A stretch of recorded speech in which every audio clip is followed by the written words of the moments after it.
Hello, मैं शालिनी हुबलीकर और मेरे चैनल में आप सबका बहुत बहुत स्वागत है। आप लोगों को भाई जिस चीज़ का इंतज़ार था बहुत ही बेचैनी से, तो आज मैं आप लोग के लिए अपलोड कर रही हूँ इंग्लिश ग्रामर।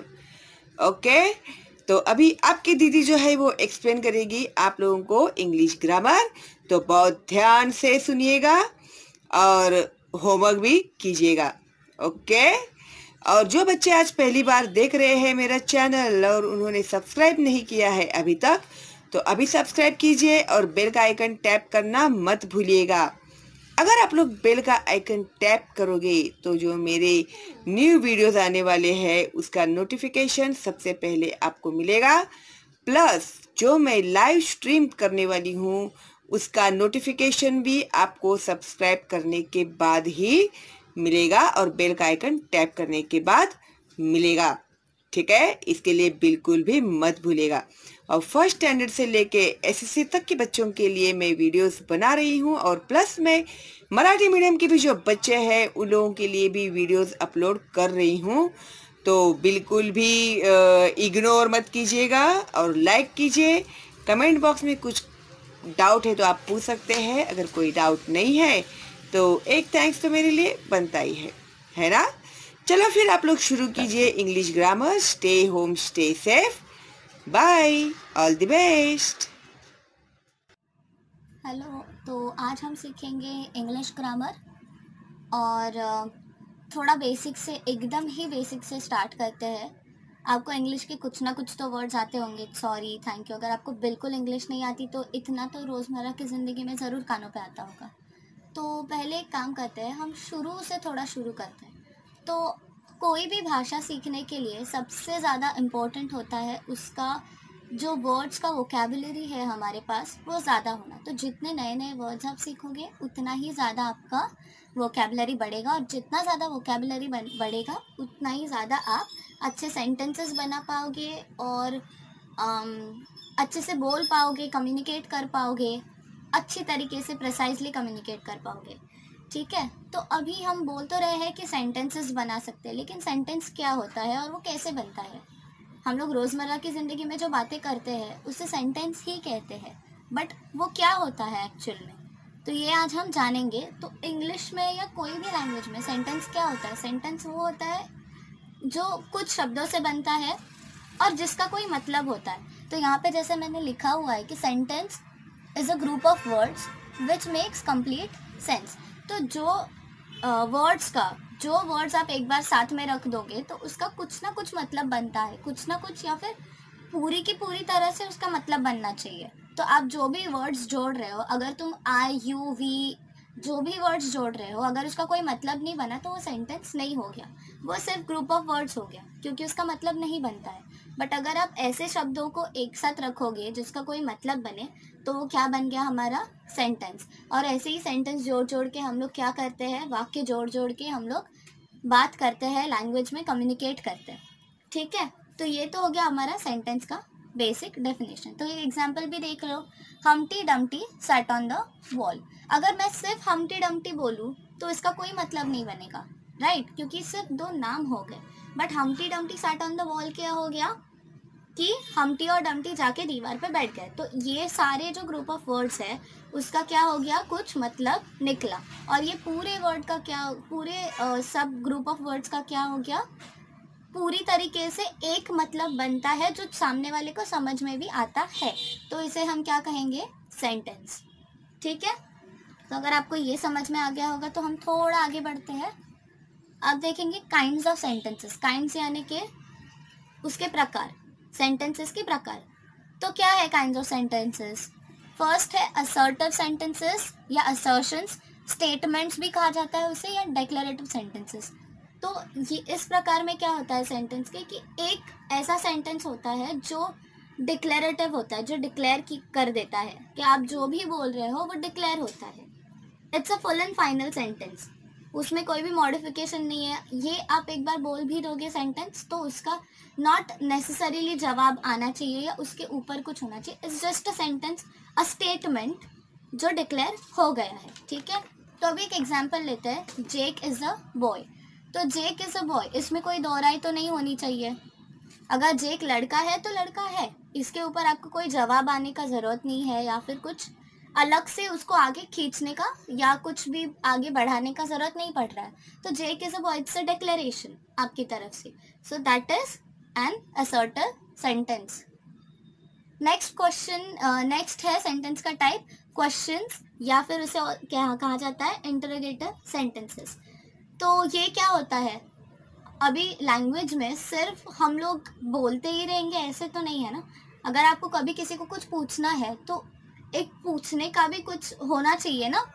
इसके लिए क्या है, एक और टाइप ऑफ सेंटेंस आता है जिसे कहते हैं क्वेश्चंस या फिर इंटरोगेटिव सेंटेंसेस। तो इसमें आप क्या कहते हो, इसे कहते हैं प्रश्नार्थक वाक्य। ठीक है, तो इसमें हम लोगों ने एग्जाम्पल लिया कि व्हाट इज योर नेम। जब भी आप ये पूछते हो तो आप जनरली सामने से एक्सपेक्ट करते हो आंसर आने के लिए। ठीक है,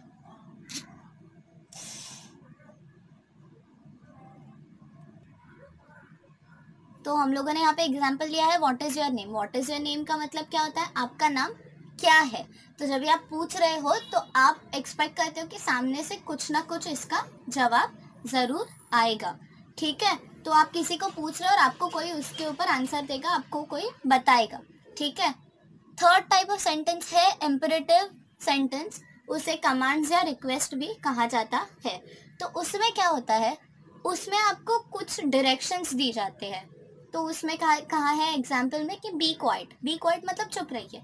ये किसी की तरफ डायरेक्टेड नहीं है, मतलब इसमें कुछ स्पेसिफाई नहीं किया है कि किसी एक इंसान की तरफ डायरेक्टेड है।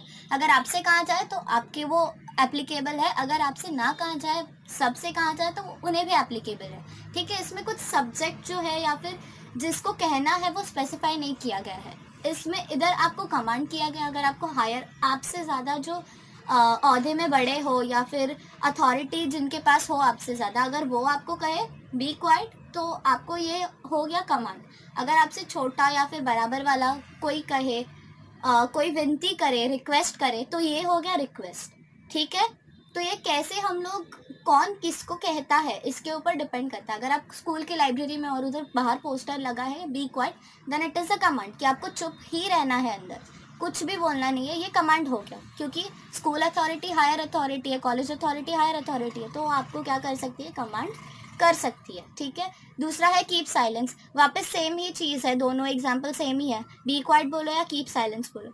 तो आपको अगर कोई रिक्वेस्ट कर रहा है तो वो टोन अलग होगा, कमांड का टोन अलग होगा, अथॉरिटीज़ अलग अलग होंगी। ठीक है, आप खुद से आइडेंटिफाई कर सकते हो कि कोई चीज़ कमांड है या रिक्वेस्ट है। अगर आपको कोई कह रहा है कि शट अप, तो इसका भी मतलब वही होता है। ये एक तो कमांड हो सकता है, रिक्वेस्ट तो हो नहीं सकता क्योंकि shut up generally rude sense में यूज़ किया जाता है। ठीक है, चलिए आगे देखते हैं।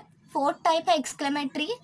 तो एक्सक्लेमेटरी मतलब क्या है, जब बहुत ज़्यादा हम लोग को फीलिंग्स एक्सप्रेस करनी होती है तब एक्सक्लेमेटरी यूज़ किया जाता है सेंटेंस। तो उसमें क्या क्या आता है एक्सक्लेमेटरी सेंटेंस में, तो एग्जाम्पल में हम लोगों ने लिया कि what a beautiful woman she is.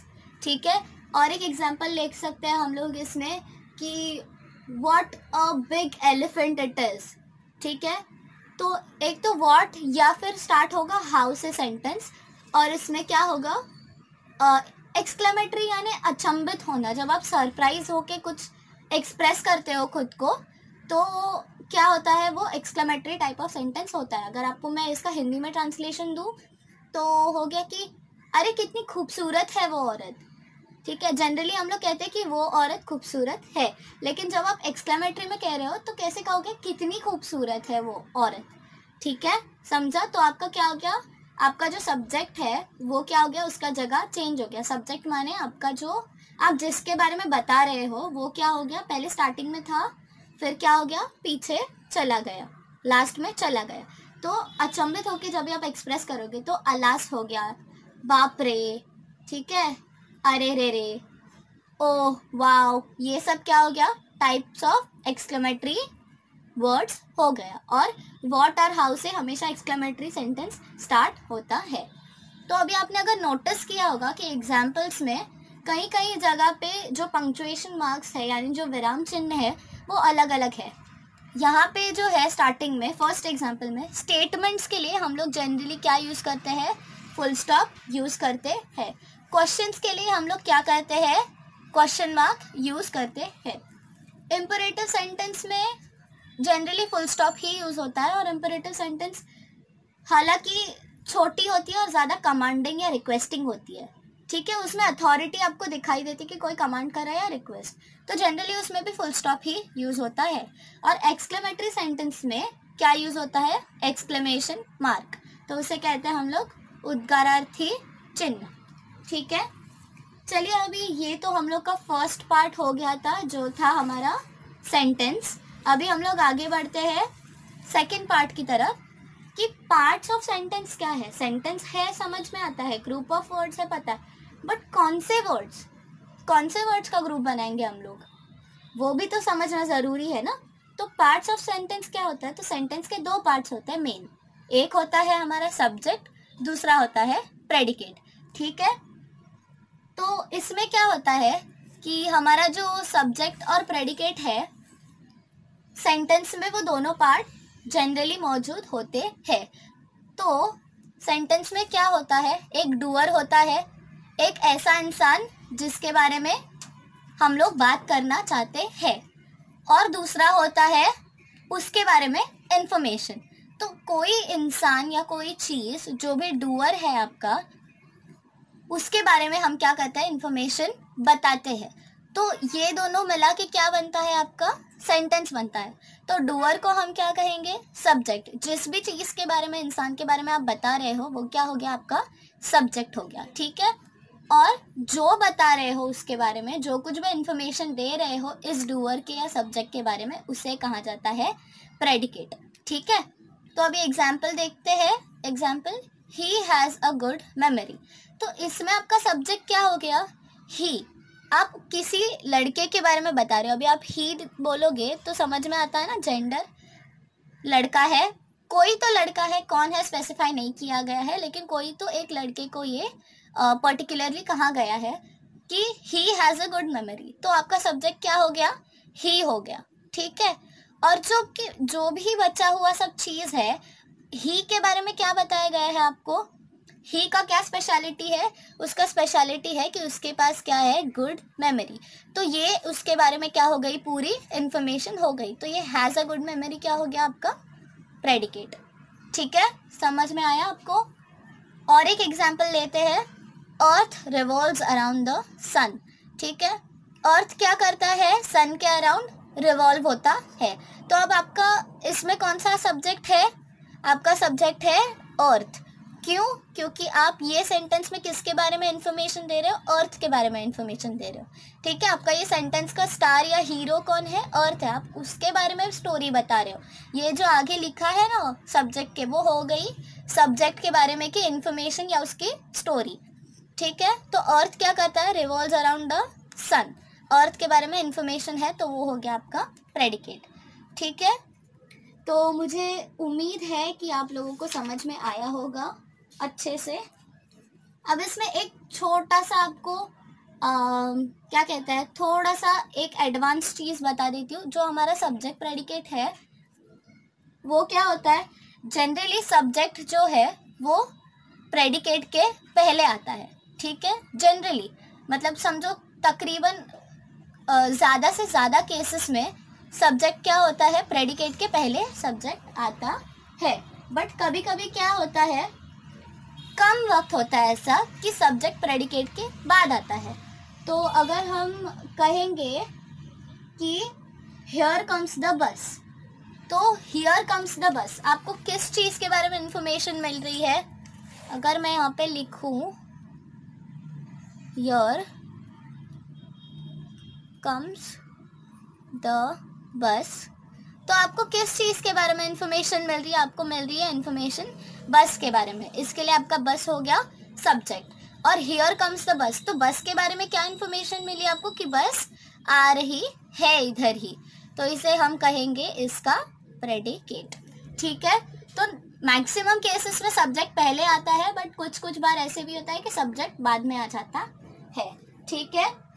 और कभी कभी क्या होता है, और एक थोड़ा सा आपको एक्स्ट्रा बात बता रही हूँ हेल्प के लिए सिर्फ, कि जो है इम्परेटिव सेंटेंस में सब्जेक्ट, इम्परेटिव सेंटेंस यानी हम लोगों ने यहाँ पे देखा है इम्परेटिव सेंटेंसेस क्या है, कमांड्स या रिक्वेस्ट। तो इम्परेटिव सेंटेंस में क्या है, सब्जेक्ट इज लेफ्ट आउट, मतलब किसी को किसी पर्टिकुलर पर्सन को टारगेट करके ये चीज़ें नहीं बोली जाती कभी कभी। तो कभी कभी क्या होता है इम्परेटिव सेंटेंस में ये किसी भी पर्टिकुलर पर्सन को डायरेक्ट करके नहीं कही जाती है बातें। तो अगर कोई कह रहा है आपसे कि बी क्वाइट, तो इसमें आपको नहीं ऐसे पर्टिकुलरली टारगेट किया गया है सेंटेंस में, लेकिन क्या होता है ये आपसे कहा गया है तो ऑटोमेटिकली इट इज़ अज्यूम्ड कि it is targeted towards you. ये आपको कहा है तो आप टारगेटेड हो, ये अज्यूम किया जाता है। अगर मैं आपसे कहूँ कि सिट डाउन, तो इट इज़ अज्यूम्ड कि मैं आपको कह रही हूँ बैठने के लिए नीचे, हालांकि मैं आपका नाम नहीं ले रही हूँ या फिर आपको पर्टिकुलरली टारगेट करके नहीं बता रही हूँ कि you know someone sit down, ऐसा मैंने नहीं बोला है आपका नाम लेके, ठीक है। तो क्या हो गया यहाँ पे, अगर आपको सिट डाउन बोला है तो ये आपके टुवर्ड्स टारगेटेड है, इसमें सब्जेक्ट क्या नहीं है ना, पर्टिकुलर नहीं है। अभी इसमें देखो ये तीनों सेंटेंसेस में सब्जेक्ट पर्टिकुलर है, किसी तो चीज़ के बारे में इंफॉर्मेशन दी गई है। अगर मैं कहूँ कि थैंक हिम कहा, तो अगर आपको किसी को तो थैंक यू कहना है, तो अगर मैं आपसे कहूँ कि थैंक हिम, तो इट इज़ अज्यूम कि आपको उसको थैंक यू बोलना है। तो वो रैंडमली इधर उधर किसी को भी नहीं जाएगा कि मैं कह रही हूँ किसी से थैंक यू कहने के लिए। ये अगर आपको कहा है तो ये आपको ही करना है। तो इधर मुझे यू ये चीज़ स्पेसिफाई करने की ज़रूरत नहीं है, आई डोंट हैव टू से यू थैंक हिम। तो यहाँ पे मैंने यू क्या किया, बोला नहीं है, वो यू क्या हो गया, खा गई मैं। तो कैसे हो गया कि यू थैंक हिम बोलने का मुझे ज़रूरत नहीं है, यू ऑटोमेटिकली अज्यूम हो जाता है, ठीक है। तो इम्परेटिव सेंटेंस में कमांड्स या रिक्वेस्ट में क्या होता है, कभी कभी सब्जेक्ट इज लेफ्ट आउट, ठीक है। तो पूरा क्या बन जाता है, आपका प्रेडिकेट बन जाता है, ठीक है। तो आई होप आपको ये सारा चीज़ समझ में आया होगा। अगले वीडियो में हम लोग थोड़े और पार्ट्स देखेंगे जो इंग्लिश ग्रामर के हैं, कुछ नया सीखेंगे अच्छे से, ठीक है। तब तक आप बाकी के और एग्जाम्पल्स लीजिए और सॉल्व कीजिए, घर पे प्रैक्टिस कीजिए, हो सके उतना। अगर आपको इंग्लिश स्पीकिंग सीखना है तो यूज़ करना चालू कीजिए, भले गलत बोलिए बट यूज़ करना, जैसे आप चालू करोगे वैसे वैसे आप इम्प्रूव होते जाओगे। अगर बोलोगे नहीं तो इम्प्रूव नहीं हो सकते, ठीक है। तो हम लोग अगले वीडियो में मिलेंगे नए चीज़ों के साथ, नए क्लासेस के नए पार्ट्स के साथ। Bye bye, stay home, stay safe.